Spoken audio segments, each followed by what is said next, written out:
ఇంతకు ముందు ఏం జరుగుతుందంటే యోసేపుని యాకోబు గారు అమితంగా ప్రేమిస్తారు.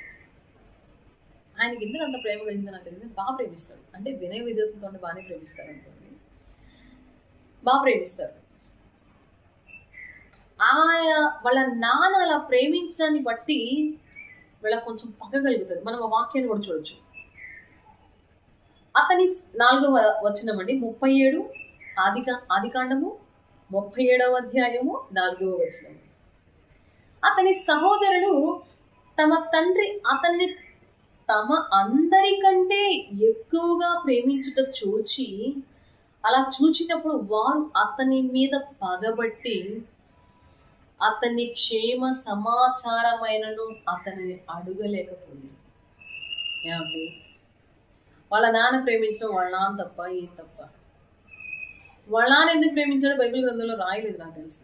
ఇప్పుడు ఒక బిడ్డని తల్లి ఎందుకు ప్రేమిస్తుంది? ఒబీడియంట్గా ఉంటే ప్రేమిస్తారండి. నిజంగా రెచ్చగొట్టే విధంగా ఉండి చెప్పిన మాట వినకపోతే నిజంగా విసుగొచ్చి ప్రేమించరు. విసుగు వస్తుంది, ప్రేమిస్తారు కానీ అంతగా ప్రేమించరు, ఎక్స్ట్రీమ్ లెవెల్లో ఉండదు.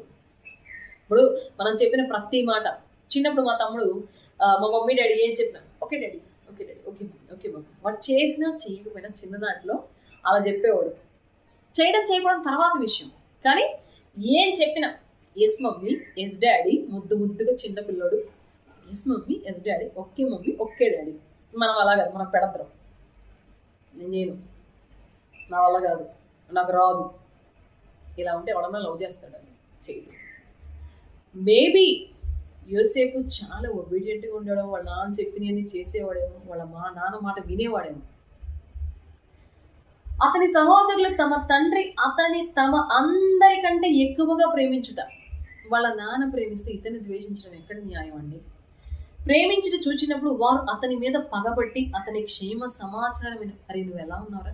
ఫర్ ఎగ్జాంపుల్ మనం అందరం ఇంట్లో తిరుగుతున్నామండి. ఇంట్లో తిరుగుతున్నప్పుడు ఆ 10 మంది కలిసి మనతో మాట్లాడకపోతే ఎలా ఉంటుంది? ఈ 24 గంటలు యాకోబు, యోసేపు, బెన్యామిన్ మాట్లాడుకోవడమే.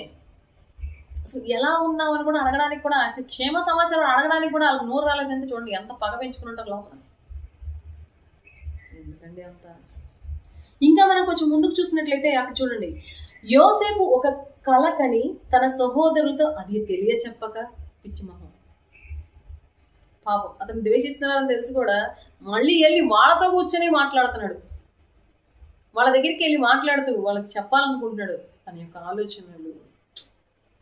మళ్ళీ చెప్తున్నాడు, యోసేపు ఒక కలకని తన సహోదరులతో అది తెలియ చెప్పగా వారు అతని మీద మరీ పగబట్టిరి. ఇంకా ద్వేషం యొక్క లెవెల్ ఇంకా ఇంకా ఇంకా ఇంకా ఇంకా పగ పగ పగ పగ పెరిగిపోతుంది. అతడు వారిని చూచి, నేను కనిన ఈ కళ మీరును దయచేసి వినుడి. ఎవరు చెప్తారా నేను ఒబీడియంట్గా? మన ద్వేషించే మనుషుల దగ్గరికి వెళ్ళి ప్లీజ్ మీరు వినండి అని అంటావా? పోరా బాబు, నువ్వు పట్టించుకున్న వాళ్ళతో మనం ఎవరు మాట్లాడతామండి? మనకి ఎందుకు వచ్చిన వాళ్ళే, వాడు మనల్ని పట్టించుకున్నాడు, మనం ఎందుకు పట్టించుకోవాలి? ఈ మధ్య ఒక గొప్ప సిద్ధాంతం వస్తుంది, మనకేం అవసరం, వాళ్ళకి వెళ్ళినప్పుడు మనకెందుకు, వాళ్ళు మాట్లాడితే మాట్లాడదామని.